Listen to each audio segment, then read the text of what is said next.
देखिए बेटा, आज करेंगे इंटरनल रिकंस्ट्रक्शन।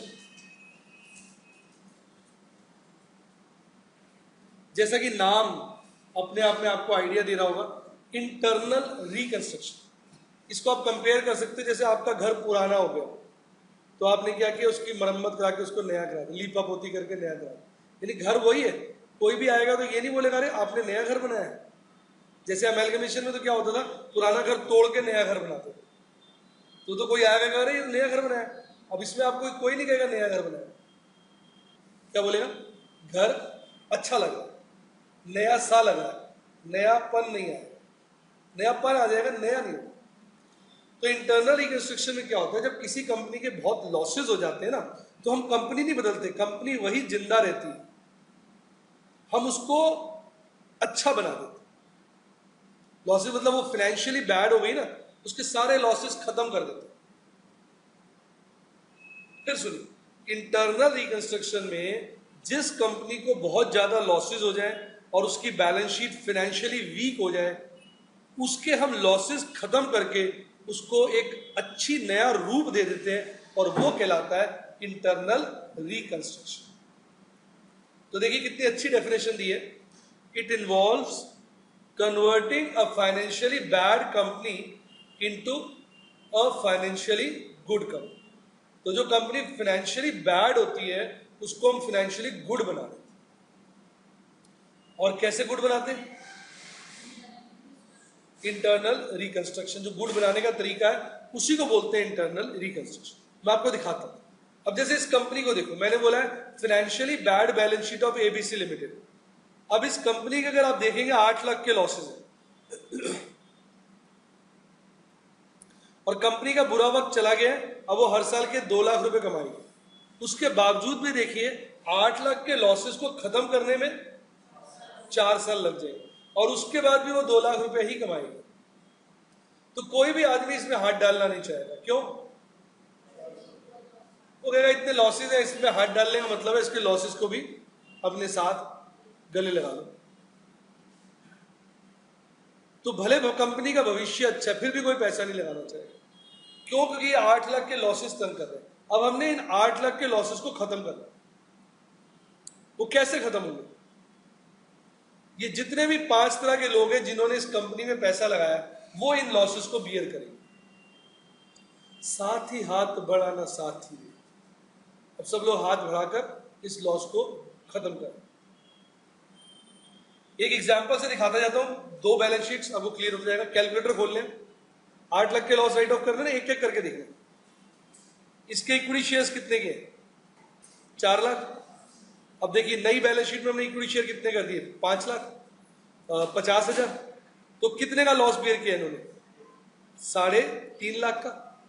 सबसे ज्यादा लॉस इन्होंने बियर किया। प्रेफरेंस शेयर कितने के? 2 लाख। नई बैलेंस शीट देखो, 40,000 कर दिए, तो इन्होंने कितने का लॉस बियर किया? 1,60,000। डिबेंचर्स कितने हैं? 5 लाख। नई बैलेंस शीट देखो, 460, इन्होंने कितना बियर किया? 40,000। क्रेडिटर्स कितने? 5 लाख। नई बैलेंस शीट देखो, कितना बियर किया? 1 लाख। बिल्स पेबल कितने के? नई बैलेंस शीट देखो, कितना बियर किया? 1.5 लाख। चेक करो कितना लॉस बियर हुआ, जोड़ो इसको।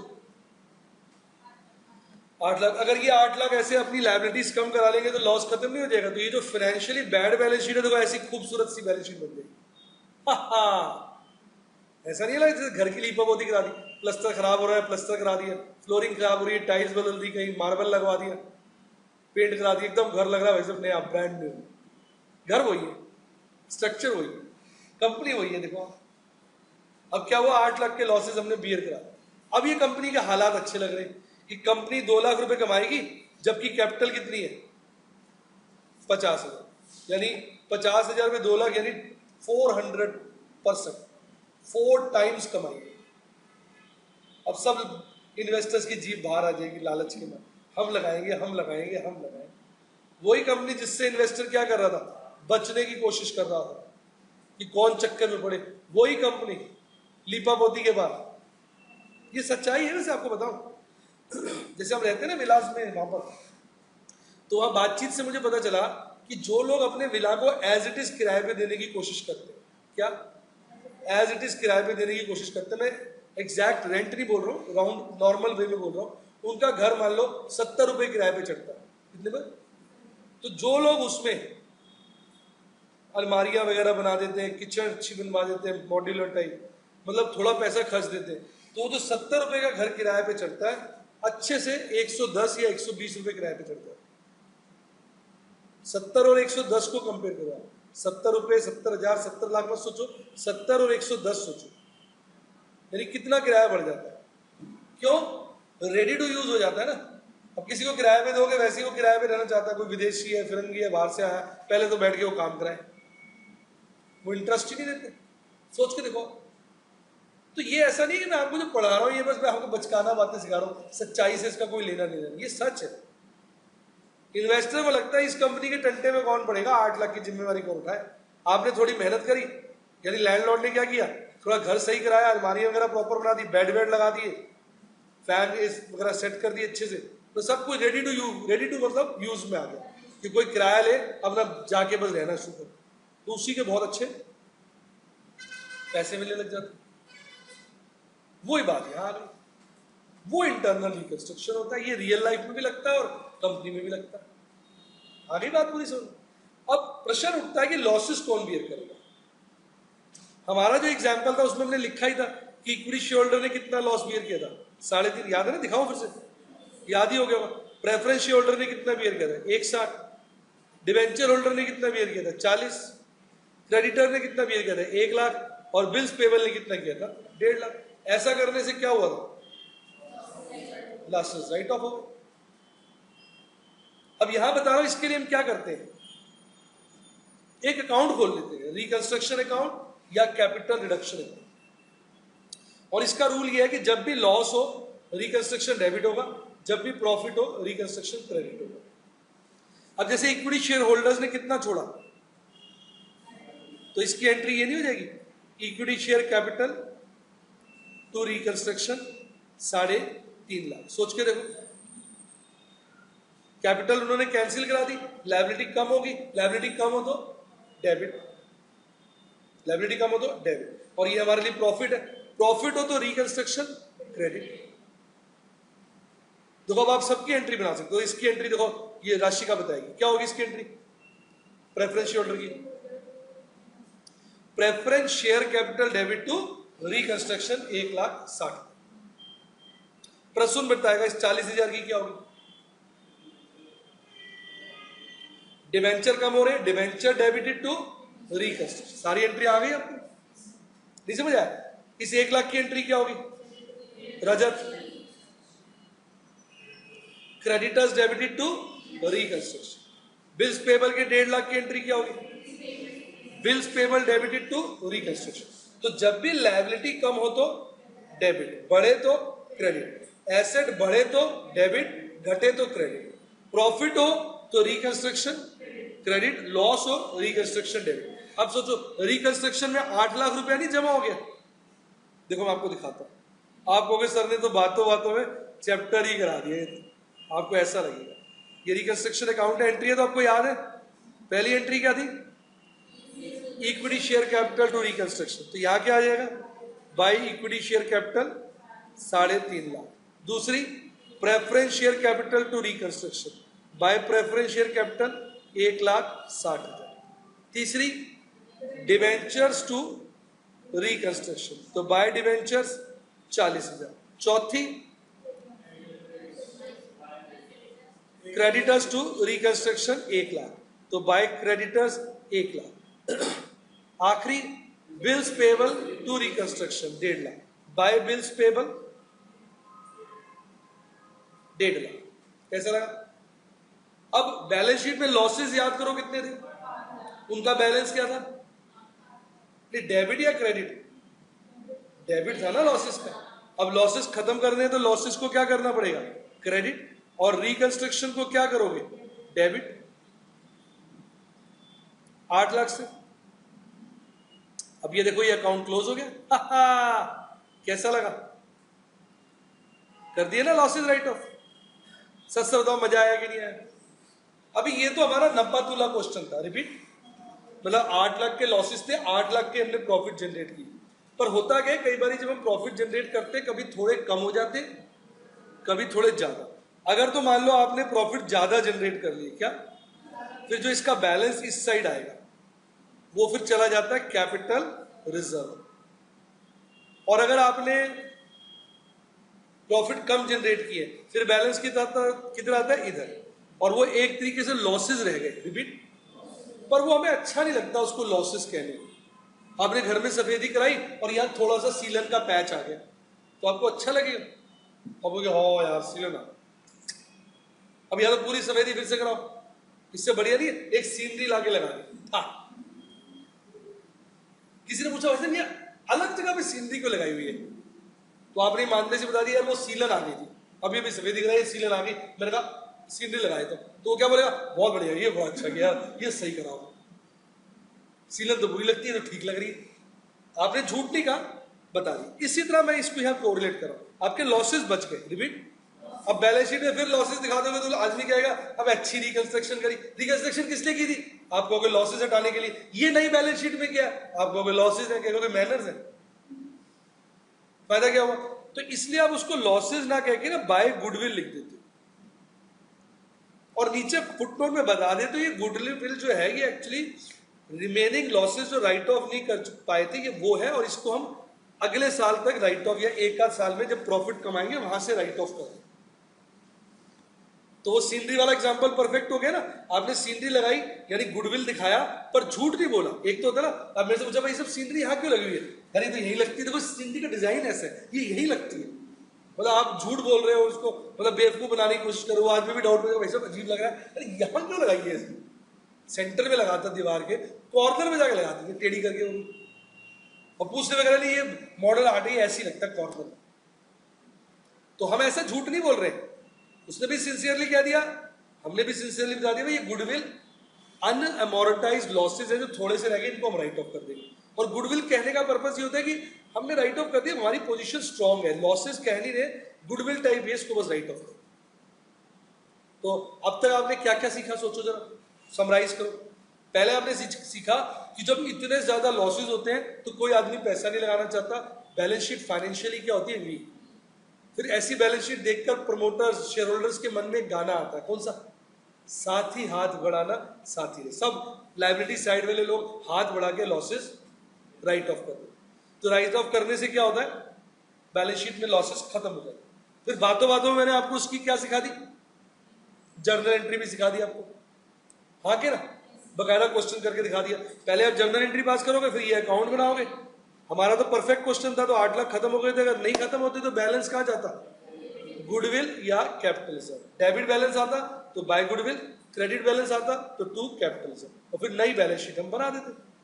मजा आया कि नहीं? अभी मैं आपको ओल्ड फॉर्मेट की बैलेंस शीट ही दिखा रहा हूँ, रिपीट। एक्चुअली ओल्ड फॉर्मेट की बैलेंस शीट ना थोड़ी कंफर्टेबल होती है, कॉन्सेप्ट समझने के लिए अच्छी। अभी मैं इसको वैसे बना दूंगा ना आपको अनकंफर्टेबल लग जाएगा। जैसे आप सोचो आप घर में टाई पहन के बैठे हो, सूट पहन के, तो आपको घर में मजा ही नहीं आएगा बैठने का। घर में मजा कब आता है? जब घर थोड़ा गंदा कर दो, ये चीज उठा के वहां फेंक दो, निक्कर में बैठे हो, आराम से बैठे हो, तभी तो रिलैक्स महसूस होता है। गलत क्या? फॉर्मल बैलेंस शीट में मजा नहीं आएगा। कॉन्सेप्ट क्लियर हो गया ना, क्योंकि अलग अलग आइटम दिख रही है।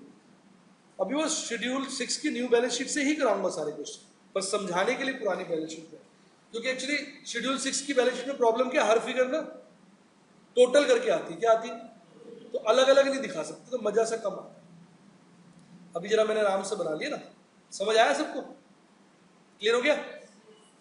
तो अभी क्वेश्चन किस तरह का होता है? आपको एक गंदी सी बैलेंस शीट दे देंगे, फिर क्या बोलेंगे, बता देंगे उसका रिकंस्ट्रक्शन क्या होगा, उसकी आप एंट्री करोगे, उसके साथ रिकंस्ट्रक्शन अकाउंट बनाओगे, और रिकंस्ट्रक्शन अकाउंट का बैलेंस गुडविल या कैपिटलिज्म में ट्रांसफर करके नई बैलेंस शीट बना दी। लॉसेज आपने अपने आप राइट ऑफ करने सारे, वो ना भी बोले तब भी। क्यों? क्योंकि इंटरनल रिकंस्ट्रक्शन होता ही लॉसेस को राइट ऑफ करने के लिए है। कई बच्चे पूछते हैं सर सब कुछ उसने क्वेश्चन में बोला हम वो कर देते हैं, लॉसेस तो उसने बोला नहीं राइट ऑफ करने के लिए, हम क्यों कर रहे हैं? मैंने कहा बेटा आपको शादी में आदमी कार्ड दे के आता है, उसमें ये थोड़ी लिखा होता है आके खाना जरूर खाना, और ना ही जब आप शादी में पहुंचते हो कोई कहता है खाना खा लो, कई बार नहीं भी कहता आजकल तो, पहले जमाने में तो लोग बोलते थे, आजकल तो इतना बिजी होता है हर कोई कि बोलते नहीं। आप जाते ही आप भी क्या करते हो, वेट करते हो, देखते कहाँ है माल, क्योंकि आप भी घर से यही सोच के चलते हो कि बाहर खाना है जा रहे हो, और मजे से खाते हो, कोई कहे या लगे, बाई चांस में मिल जाता कुछ ले लिया, सब ले लिया जी। यानी वही वाली बात यहां पर है कि हमें कोई कहेगा नहीं कि लॉसेस राइट ऑफ करो, वो हमारी जिम्मेवारी, बिना बोले हमें उसको राइट ऑफ करना। पूरी थीम समझ में आ गई, बच्चे चैप्टर कर लेते, थीम ही समझ में नहीं आ गई। सबसे अच्छा कोई पूछे व्हाट इज इंटरनल रिकंस्ट्रक्शन, प्यारी सी डेफिनेशन देना, फाइनेंशियली बैड बैलेंस शीट को गुड बैलेंस शीट में कन्वर्ट करना, कंपनी की जो फाइनेंशियली बैड पोजीशन है उसको फाइनेंशियली गुड बनाना, कैसे, उसके लॉसेस इन्वेस्टर्स को बियर करा और फिर लॉसेस को राइट ऑफ कर दो। एंट्री भी सीख लिया, आपको अच्छा लगा, समझ आया पूरा? अभी आगे और चर्चा कर रहे हैं, सब बातें अब मैं बता चुका हूं। नेक्स्ट पॉइंट लिखा कि लास्ट में प्रॉफिट जब जनरेट हो जाएंगे तो लास्ट में आप क्या करोगे, एक्यूमुलेटेड लॉसेस को राइट ऑफ। फिर मैंने कहा कि अगर उसके बाद बैलेंस बचे क्या, डेबिट, तो कहां चला जाएगा, गुडविल में, क्रेडिट तो कहां चला जाएगा, कैपिटल रिजर्व। क्लियर?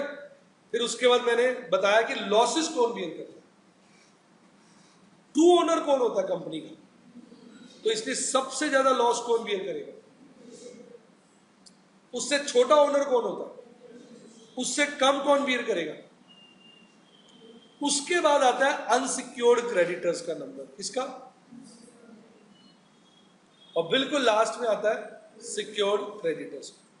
अगर आप देखेंगे मेरा जो एग्जाम्पल था मैंने उसमें इस बात का ख्याल रखा था, आप चेक करो एक एक बात। अगर आप मेरा ये क्वेश्चन सुनेंगे, कई बार बच्चे कहते सर आपने एक क्वेश्चन में पूरा चैप्टर समझा दिया था, उसमें तो दिक्कत ही नहीं आती। अब ध्यान से देखो, एक एक बात क्लियर होगी। 4 लाख के बदले 3.5 लाख का लॉस बियर किया, लगभग 90%, 87.5% लॉस हमने उनको बियर करा। तो 4 लाख के उनके बच क्या गए, सिर्फ 50,000, 12.5% रह गया उनका क्लेम। परसेंटेज वाइज देखो, सबसे ज्यादा इक्विटी शेयर होल्डर नहीं भी, प्रेफरेंस का देखो 80% है। 2 लाख को कितना बियर कराया, 1 साल, उनका क्या रहा था 87.5, प्रेफरेंस का क्या है 80। डिवेंचर सिक्योर्ड होते हैं ना, सबसे कम इनका देखो 10% से भी कम है, 10 से भी कम है, 8% है। क्रेडिटर्स और बिल्स पेबल क्या होते हैं, अनसिक्योर्ड, उनका परसेंटेज ज्यादा, लगभग 20% के आसपास आ रहा है, 18-20%। तो थीम समझ में आ गई आपको, अच्छा लगा ये भी? देखो ये कॉन्सेप्ट क्लियर हुआ, ठीक। अब ये मैंने रूल्स बताया, ये मैं आपको पहले ही बता चुका हूं। 6 रूल बोल दिए थे मैंने बीच में। लायबिलिटी कम हो तो डेबिट, बढ़े तो क्रेडिट। एसेट कम हो तो क्रेडिट, बढ़े तो डेबिट, उल्टा रूल है। प्रॉफिट हो तो रिकंस्ट्रक्शन क्रेडिट करोगे, और लॉस होगा तो रिकंस्ट्रक्शन डेबिट। तो बातों बातों में हमने क्वेश्चन भी कर लिया और सारी बातें भी सीखी। बाकी ये नया फॉर्मेट है बैलेंस शीट का, एक बार नहीं कई चैप्टर्स में पढ़ा चुका हूं, नया फॉर्मेट आप इससे परिचित हो, लेकिन फिर एक बार बता देते, परिचय बार बार होने से याद हो जाता है। लायबिलिटी साइड पे याद रखो 3 चीजें होती हैं, equity share holder fund, non current liability, current liability, याद रहेगा। लायबिलिटी साइड पे 3 चीजें, equity share holder fund, non current liability, current liability. Asset side पे 2 चीजें, non current asset, current asset. बच्चों को याद ही है, चेहरे से लग रहा है।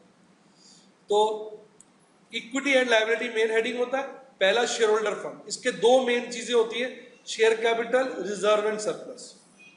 फिर आता है शेयर एप्लीकेशन पेंडिंग अलॉटमेंट, ये आपको रेयर क्वेश्चन में मिलेगा। क्या मिलेगा, तो आपको ज्यादातर तो यही मिलेगा, और दूसरा क्या मिलेगा, नॉन करंट लायबिलिटी और current liability. Non current liability के 4 हेड होते हैं, long term borrowings, deferred tax liabilities, other long term liabilities, long term provisions. पहला long term borrowings, deferred tax liabilities, other long term liabilities, long term provisions. और जब current liabilities में आ जाते हो तो सेम सही है, ये लॉन्ग टर्म बोरोइंग था, ये शॉर्ट टर्म बोरोइंग। यहां डेफर्ड टैक्स लायबिलिटी था, यहां पे क्रेडिटर्स है, ट्रेड पेबल्स, क्रेडिटर्स और बिल्स पेबल, बाकी दोनों सेम है। या अदर लॉन्ग टर्म लायबिलिटीज था, या अदर करंट लायबिलिटीज है, या लॉन्ग टर्म प्रोविजन था, ये शॉर्ट टर्म प्रोविजन। याद ही करा दिया आपको। बस नॉन करंट में डेफर्ड टैक्स लायबिलिटी और यहाँ पर ट्रेड पेबल्स है। बाकियों के नाम अगर आप ध्यान दोगे क्या है, सेम। बस नॉन करंट में लॉन्ग टर्म है और करंट में शॉर्ट। एक बार फिर बात करते हैं, लायबिलिटी साइड पे कितने हेड्स होते हैं? मेन 3। शेयर होल्डर फंड, उसके 2 ही पार्ट है, शेयर कैपिटल और रिजर्व्स एंड सरप्लस। फिर non current liability, current liability. Non current liability में पहला long term borrowings, current liability में short term borrowings. Non current liability में दूसरा deferred tax liability, current liability में ट्रेड पेबल्स। बाकी सब सेम ही है। नॉन करंट के अंदर अदर नॉन करंट लायबिलिटीज, उसमें अदर करंट लायबिलिटीज। और नॉन करंट प्रोविजंस या लॉन्ग टर्म प्रोविजंस, और उसमें शॉर्ट टर्म प्रोविजंस। कैसा लगा? क्लियर? सोच लो। अब आ जाए एसेट्स। एसेट्स के 2 ही हेड मैंने बताया, non current assets, current assets. याद ही हो गया होगा, हर चैप्टर में याद कराता हूं। ये तो बैलेंस शीट बच्चों को मुश्किल लगती नहीं है मेरे। अब सबसे पहले फिक्स्ड एसेट्स। फिक्स्ड एसेट के 4 पार्ट होते हैं। सारे नॉर्मली क्वेश्चन में नहीं मिलेंगे आपको, थोड़े मिलते हैं, फिर भी जानकारी के लिए। टेंजिबल, इनटेंजिबल, और जो टेंजिबल अंडर प्रोडक्शन है, जो बन रहे हैं वो इधर आ जाएंगे, और जो नॉन टेंजिबल अंडर प्रोडक्शन है वो इधर आ जाएंगे। यानी फिक्स्ड एसेट के मेन तो 2 ही हेड्स हैं, टेंजिबल, इनटेंजिबल। और वो 4 कैसे हो गए? Tangible, intangible, tangible under production, intangible under production. Tangible under production को बोल देते हैं capital work in progress. Intangible को बोल देते हैं अंडर प्रोडक्शन को इंटेंजिबल अंडर डेवलपमेंट। तो पहला हेड क्या होगा बेटा नॉन करंट एसेट्स का? Fixed assets. मेन उसके 2 ही हेड होंगे, टेंजिबल और इनटेंजिबल। बढ़ जाओ आगे। फिर नॉन करंट इन्वेस्टमेंट्स, फिर डेफर्ड टैक्स एसेट्स, फिर long term loans and advances और अदर नॉन करंट एसेट्स। इसमें ये वाला और ये वाला सेम है। फिक्स एसेट तो नहीं आएगा करंट के अंदर, वहां पे लॉन्ग टर्म इन्वेस्टमेंट था या नॉन करंट इन्वेस्टमेंट्स, यहां क्या हो जाएगा? करंट इन्वेस्टमेंट या शॉर्ट टर्म इन्वेस्टमेंट। क्लियर? उसके बाद 3 हेड इसके अलग है खास। पहले हमारे पास स्टॉक होता है, उसको बेचते हैं, डेटर्स बनता है, डेटर से पैसा आता है, कैश बनता है। इस सीक्वेंस को याद रखो। पहले क्या होता है? स्टॉक, उसको बेचते हैं, डेटर्स, डेटर से पैसा आता है, कैश। तो पहले इन्वेंट्रीज, उनको सेल किया, ट्रेड रिसीवेबल्स, पैसा आ गया, कैश एंड इक्विटी, और बाकी ये दोनों इसके साथ मैच करते हैं। ऊपर था long term loans and advances, नीचे आ जाएगा short term loans and advances. ऊपर है अदर नॉन करंट एसेट्स, नीचे आ जाएगा अदर करंट एसेट्स। इसलिए कंपेयर करा देता हूं जिससे आपको याद हो जाए। तो नॉन करंट एसेट्स के 5 सब हेड्स हैं और करंट एसेट्स के 6। ज्यादा पॉपुलर करंट एसेट में आपको मिलेगा इन्वेंट्री, ट्रेड रिसीवेबल्स और कैश एंड इक्विटी, और बचा हुआ डाल देना अदर करंट एसेट्स। एफडी थोड़ा ना शॉर्ट टर्म की नहीं होती, 1 साल से ऊपर की है। रिपीट, 1 साल से ऊपर की है तो वो आ जाएगा। फिर हमने एफडी कराई है या हमने करवाई है, फिर वो इसमें आ जाएगा। अगर एफडी कराई तो नॉन करंट इन्वेस्टमेंट प्रेफर कर लेना। 1 साल से ऊपर है, 1 साल से कम की है तो फिर करंट इन्वेस्टमेंट। इन्वेस्टमेंट ही एफडी सोचो। एफडी कोई एडवांस थोड़ी दिया हो, किसी को लोन थोड़ी दिया हो, तो इन्वेस्टमेंट एक प्रकार। लोन एडवांसेस में वो आते हैं जैसे हमने किसी अपनी सब्सिडरी को जानकारी में लोन दिया, अदरवाइज तो इन्वेस्टमेंट ही कहोगे ना। बैंक में एफडी कराते तो भी आपने लोन दिया बैंक को, कभी ये कहते मैंने लोन दिया बैंक को, आप क्या क्या बोलते हो? इन्वेस्टमेंट। इवन आप कंपनी के डिवेंचर्स खरीदते हो, वो भी तो इन्वेस्टमेंट होता है, जबकि वो आप लोन दे रहे होते हो। Other long term loans and advances में होता है ना पर्सनल नेचर के लोन, जो मार्केट में हम पैसा लगाते हैं ना, जैसे बैंक में एफडी करा लिया, शेयर्स खरीद लिए, डिवेंचर्स खरीद लिए। ऑल्दो डिवेंचर्स भी लोन ही होते हैं आपको पता है, लेकिन फिर भी वो किस कैटेगरी में आते हैं? इन्वेस्टमेंट। कैसा लगा?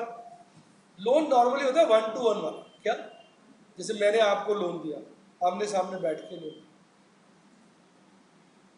ठीक, मजा आ गया। बहाने से बैलेंस शीट भी याद करा दिया, कोई डाउट? तो बेसिक्स पूरा क्लियर हो गया आपको? एक बार हल्का सा क्विक रिवीजन कर ले।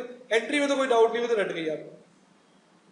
ये भी समझ में आ गया कि लॉसेस का सीक्वेंस, सबसे पहले की जगह सबसे ज्यादा और पहले कौन, फिर प्रेफरेंस शेयर होल्डर, पहले इक्विटी शेयर होल्डर, फिर प्रेफरेंस शेयर होल्डर, फिर अनसिक्योर्ड क्रेडिटर्स, फिर सिक्योर्ड। ठीक, रियलाइजेशन रिकंस्ट्रक्शन का पता चल गया, डेबिट हो, लॉस हो तो डेबिट, प्रॉफिट हो तो क्रेडिट, बाद में P&L वाले लॉसेस अपने आप राइट ऑफ करने, बैलेंस बचे डेबिट तो गुडविल, क्रेडिट तो कैपिटल रिजर्व, सारा याद ही हो गया होगा।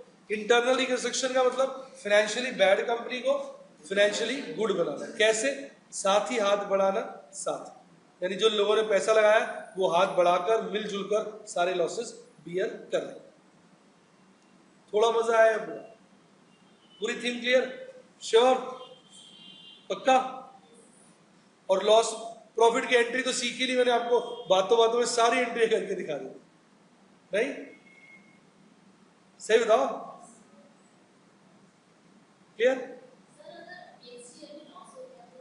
नॉर्मली जब हम रिकंस्ट्रक्शन करते हैं तो नेक्स्ट ईयर ऑनवर्ड हमें प्रॉफिट ही होती है, लेकिन मान लो बुरा वक्त है भाई साहब, पता चलता है एक के बाद दूसरा हादसा भी हो जाता है, तो क्या होगा उस केस में, आप जो है अगले साल फिर लॉस इकट्ठा होता रहेगा और क्या होगा, फिर 2-4 साल बाद फिर रिकंस्ट्रक्शन करना पड़ेगा अगर बुरा वक्त ही आ गया। पर नॉर्मली रिकंस्ट्रक्शन जब हम करते हैं उसको अच्छा वक्त आ चुका हो, श्योर होते हैं तभी करते हैं। कैसा लगा, पक्का?